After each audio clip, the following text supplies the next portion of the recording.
Há capítulos nas Escrituras que parecem interromper o fio da história, mas são, na verdade, o abismo onde Deus revela o que o homem tenta esconder. Gênesis 38 é um desses capítulos. Enquanto José desce ao Egito, Judá desce espiritualmente, afastando-se da promessa, mergulhando nas sombras de Canaã e selando o pacto de sua própria vergonha. E aconteceu naquele tempo que Judá se apartou de seus irmãos. A frase soa como um eco distante, o rompimento de uma linhagem com o altar, a semente da aliança se desviando do caminho da fé. Judá desce até Adulão e ali encontra um homem chamado Ira, um cananeu, símbolo da terra profana. Com ele, Judá se alia. Com ele, Judá aprende a conviver com a escuridão. Em breve, ele tomará para si uma mulher, filha de um cananeu chamado Sua. O nome dela não é revelado. O silêncio do texto é deliberado, porque não é apenas uma mulher. É a personificação da mistura, o símbolo da carne dominando o espírito. Dessa união nasceriam 3 filhos, Onã e Selá. Mas o ventre que dá à luz também será o campo de um julgamento divino. O primeiro o primogênito, é apresentado com poucas palavras. O primogênito de Judá, era mau aos olhos do Senhor, e o Senhor o matou. Nenhum detalhe, nenhuma defesa, apenas a sentença. Deus vê e Deus pune. O mal de é um abismo oculto, um pecado que o texto não descreve, mas que basta para acender o fogo do juízo. E é aqui que o terror sagrado se insinua. A linhagem messiânica, que deveria brilhar, começa sob o signo da morte. Judá, como manda a lei do levirato, antes mesmo que ela fosse dada em Moisés, entrega a Tamar, esposa de a seu segundo filho, Onã, para levantar descendência em nome do irmão morto. Mas Onã, conhecendo o propósito, se recusa. Ele toca o corpo de Tamar, mas derrama a semente no chão. Não é apenas um ato de desobediência, é a tentativa de apagar o nome do morto, de negar à mulher o direito à promessa. E o texto declara com fria solenidade: e o que ele fazia era mal aos olhos do Senhor, pelo que também o matou. A casa de Judá agora é uma casa marcada pela morte. Tamar, a viúva 2 vezes, torna-se o espelho da injustiça. E Judá, temendo perder o 3º filho, Selá decide afastá-la. Promete que um dia o dará por marido, mas no fundo deseja esquecê-la. Tamar volta à casa de seu pai, viva mas sepultada em vergonha, prisioneira de um voto falso. Anos se passam. A mulher de Judá morre. E ele, ferido, busca consolo em atividades mundanas. É o tempo da tosquia das ovelhas, tempo de festa, de vinho, de pecado. Tamar, porém, ouve falar disso e percebe o silêncio de Judá. O filho prometido nunca lhe foi dado. Então ela veste a máscara da astúcia, mas não por vingança, e sim por justiça. Ela se disfarça de prostituta, cobre-se com um véu e se senta no caminho que leva a Tímna, onde Judá passaria. A cena é envolta em trevas. O homem que devia representar a bênção agora busca prazer entre sombras. Judá a vê e não a reconhece. Ele se aproxima e pergunta o preço. Tamar exige um penhor, o selo, o cordão e o cajado, os símbolos da autoridade, da identidade e da linhagem de Judá. Sem saber, ele entrega em suas mãos a prova de sua própria condenação. Naquela noite, o ato é consumado. O justo parece ausente e o pecado respira entre véus e juramentos. Mas o plano oculto de Deus se move. O ventre que fora negado torna-se o campo da justiça divina. Tamar concebe e desaparece de vista, levando consigo o segredo e os sinais. 3 meses depois, o pecado oculto vem à luz. Judá é informado. Tamar, tua nora, adulterou, e eis que está grávida do adultério. E ele, cego pela hipocrisia, sentencia: tirai-a para fora, e seja queimada. A mesma boca que gerou morte agora exige fogo. Mas antes que as chamas se acendam, Tamar envia os objetos. Do homem a quem pertencem estas coisas eu concebi. Reconhece, por favor, de quem é o selo, o cordão e o cajado. Silêncio. Um silêncio que ecoa como trovão. Judá reconhece. O símbolo que ele dera à prostituta era o selo da sua própria culpa. E ele declara: ela é mais justa do que eu. O terror se transforma em temor. O pecado se revela como espelho. E o texto termina essa primeira parte com a quietude da vergonha e o prelúdio da redenção. Do ventre de Tamar nascerão 2 filhos, Perez e Zerá.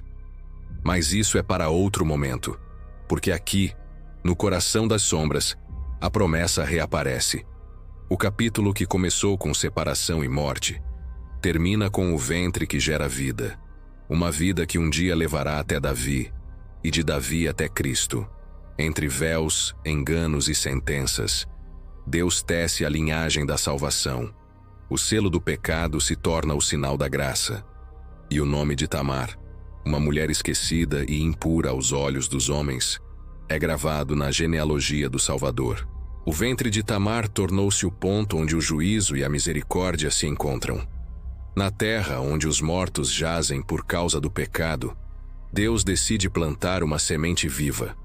E quando os meses se cumprem, a mulher que fora acusada de infâmia dá à luz não 1, mas 2 filhos, sinal de que a promessa, mesmo em meio à lama, se multiplica.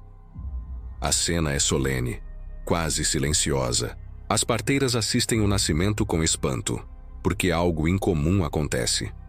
Algo que ultrapassa a biologia e toca o mistério. Um dos gêmeos estende a mão primeiro. A parteira, em um gesto rápido, amarra um fio escarlate em seu pulso e declara: este saiu primeiro. Mas de repente o outro filho empurra, rompe a barreira e nasce antes. O fio vermelho perde o sentido. A ordem é quebrada. O nome do recém-nascido será Pérez, que significa rompimento. E aquele cuja mão estendera primeiro será chamado Zerá, que significa raio, brilho. É uma cena simples, mas cheia de teologia. O primogênito marcado por um sinal visível é ultrapassado por aquele que rompe sem aviso. Como se o próprio Deus declarasse mais uma vez: nem sempre o primeiro é o escolhido. Nem sempre o que tem o sinal é o herdeiro. A promessa não segue a ordem dos homens. Pérez nasce no lugar da inversão. Ele é o símbolo da graça que ultrapassa os limites, da eleição que vem por soberania, não por direito.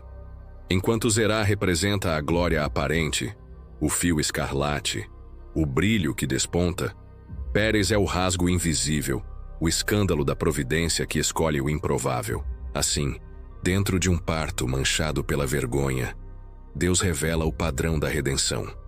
Tamar, a viúva marginalizada, se torna o vaso da justiça divina. E Pérez, seu filho, torna-se o antepassado de Davi, o rei que traria a ordem a Israel, e de Cristo, o filho que traria a redenção ao mundo. O capítulo 38 de Gênesis, muitas vezes visto como uma interrupção, é na verdade uma costura secreta entre o pecado e a promessa. Enquanto José sofre no Egito, fiel e silencioso, Judá cai em Canaã, mas é desse chão profano que Deus faz brotar a semente messiânica. Não da pureza aparente, mas da restauração. Não da honra humana, mas do arrependimento. A história de Tamar ecoa como uma sombra redentora. Ela é a mulher esquecida que ousou reivindicar o que lhe era de direito, não por rebeldia, mas porque sabia que a vida deveria continuar. Sua astúcia não foi um capricho, mas um instrumento providencial. Deus, que julgou Er e Onã por sua maldade, usa o ventre de Tamar para reverter a maldição. Perez, o rompedor, é tipo profético do Cristo que viria, o que rasgaria o véu, o que quebraria as barreiras, o que ultrapassaria a lei e o pecado. Assim como Pérez saiu sem ser chamado, Cristo também veio de forma inesperada. Nasceu em um estábulo, viveu entre rejeitados, morreu entre criminosos, e ainda assim trouxe a luz que o fio escarlate de Zerá apenas simbolizava. O sangue de Cristo é o verdadeiro fio vermelho, não no pulso de um recém-nascido, mas nas mãos feridas do Salvador, E onde Zerá apenas estendeu a mão e recuou, Cristo estendeu a sua e não a retirou. Ele a fixou na cruz. Pérez rompeu o ventre, mas Cristo rompeu o túmulo. A inversão do nascimento se torna o prenúncio da ressurreição. O gesto de Tamar, ao revelar o selo, o cordão e o cajado, apontava para essa obra futura. O selo, símbolo da identidade, fala do Cristo que traz o nome do Pai. O cordão, sinal de vínculo, fala da aliança que não pode ser rompida. O cajado, emblema de autoridade, anuncia o cetro do reino eterno. Tudo o que Judá entregou por fraqueza, Deus devolve por redenção. E o próprio Judá, o homem que pecou por negligência e desejo, será o ancestral do leão da tribo que leva seu nome. Da sua fraqueza nasce a linhagem da força. Da sua vergonha brota o Messias. Assim Deus escreve sua história, não em pergaminhos de pureza, mas em tábuas rachadas pela culpa. Quando Tamar deu à luz, ela não sabia que em suas dores germinava a esperança do mundo. A mulher acusada de impura se torna a mãe da promessa. E o ventre amaldiçoado se torna o santuário da graça. A genealogia de Mateus começa com nomes como Abraão, Isaque e Jacó, mas entre eles está Tamar, como uma cicatriz luminosa. Porque o Deus da promessa não apaga as manchas, ele as transforma em sinais. Pérez é o rompimento da maldição. Zerá é o eco da glória futura. E Tamar é o elo invisível entre a queda e a redenção. O fio escarlate que marcou o pulso de Zerá se estende, silencioso, até o madeiro da cruz. E no final, aquele que rompeu, aquele que veio depois, é o verdadeiro primogênito entre muitos irmãos. A noite caiu sobre Judá como um véu de lembrança. Os anos haviam passado desde o nascimento de Pérez e Zerá, mas as cicatrizes daquele episódio ainda pulsavam na alma da casa de Jacó. O nome de Tamar, sussurrado nas sombras, permanecia como uma ferida e uma profecia. Aquela mulher, vestida um dia como prostituta e marcada pela vergonha, agora habitava no fio da promessa, um fio que o próprio Deus entrelaçaria à teia da redenção. Porque, entre as linhas obscuras da história, o Altíssimo escondia um propósito. De um ventre amaldiçoado nasceria a semente da bênção eterna. Pérez cresceu sob a sombra de um nome que significava ruptura. Ele fora o que irrompera primeiro, quebrando a ordem natural, ultrapassando seu irmão ao nascer. Um sinal de que o reino de Deus, desde o início, viria por meio de inversões, de surpresas, de reviravoltas sagradas. O primogênito não seria o herdeiro por direito humano, mas por eleição divina. Como Jacó antes dele, Pérez simbolizava o Deus que escolhe o improvável, o Deus que faz da fraqueza o seu trono, o Deus que transforma a vergonha humana em instrumento de salvação. E assim, entre gerações esquecidas, o nome de Pérez se tornaria uma linha de sangue que atravessaria o tempo. Seu nome surgiria novamente nos pergaminhos sagrados, nas genealogias de reis e, séculos depois, no Evangelho de Mateus, como se Deus tivesse deixado um rastro de luz no meio da lama. De Pérez viria Boaz, de Boaz viria Obed, de Obed viria Jessé, e de Jessé, o rei Davi. Mas a linhagem não se encerraria aí. A promessa não seria coroada no trono de Jerusalém, mas em um estábulo de Belém. De Davi viria o Messias, Jesus, o Cristo, o Filho do Deus vivo. E entre todos os nomes citados na genealogia da salvação, o nome de Tamar permaneceria ali, gravado entre as letras da eternidade. Não como um escândalo esquecido, mas como uma testemunha do poder redentor da graça. Há algo de inquietante nessa lembrança. O sangue que flui das páginas de Gênesis não é o da pureza humana, mas o da redenção divina. A história de Tamar e Judá revela um Deus que não tem vergonha de tocar a imundícia da carne para purificá-la. Ele não se afasta das histórias quebradas. Ele as transforma em caminho. Enquanto Edom erguia reis, enquanto Canaã prosperava em idolatria, Deus estava escrevendo uma linhagem a partir de um ventre que fora desprezado. A semente da mulher, profetizada desde o Éden, começava a pulsar na descendência de uma mulher que ousou desafiar a morte com fé. Tamar havia exigido o que lhe era de direito, não por ambição, mas porque ela cria, mesmo inconscientemente, que Deus não deixaria apagar a linhagem da promessa. E ele não deixou. Na escuridão do engano, ele plantou o embrião da luz. No leito da vergonha, ele escreveu a genealogia da glória. Na justiça profanada, ele manifestou sua justiça eterna. E aqui reside o clímax teológico do relato. A história de Tamar é o espelho da cruz. Assim como ela foi acusada de prostituição, Cristo seria acusado de blasfêmia. Assim como ela se expôs para gerar vida, ele se exporia para dar a própria vida. Assim como ela foi justificada diante de quem a condenava, ele justificaria muitos diante do Deus Santo. O selo, o cordão e o cajado, símbolos do pecado de Judá, foram os instrumentos que revelaram a verdade e abriram caminho à justiça.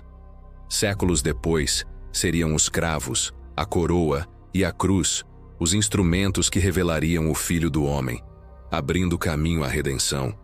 Tamar representava a mulher que carrega a promessa em meio à dor. Perez representava o novo nascimento que irrompe do impossível. E Judá, o patriarca arrependido, se tornaria o pai espiritual do Messias. Porque foi dessa tribo, e não de José, o justo sonhador, que viria o leão de Judá. Aquele que julga e redime. Aquele que transforma a vergonha em salvação, o pecado em profecia, o fracasso em fundamento. E assim termina o capítulo sombrio de Gênesis 38, um abismo que se tornou altar. A história de Tamar não é uma mancha, mas uma revelação. Mostra que o Deus da aliança não é o Deus dos perfeitos, mas dos arrependidos. Que sua linhagem não é construída pela pureza dos homens, mas pela fidelidade dele.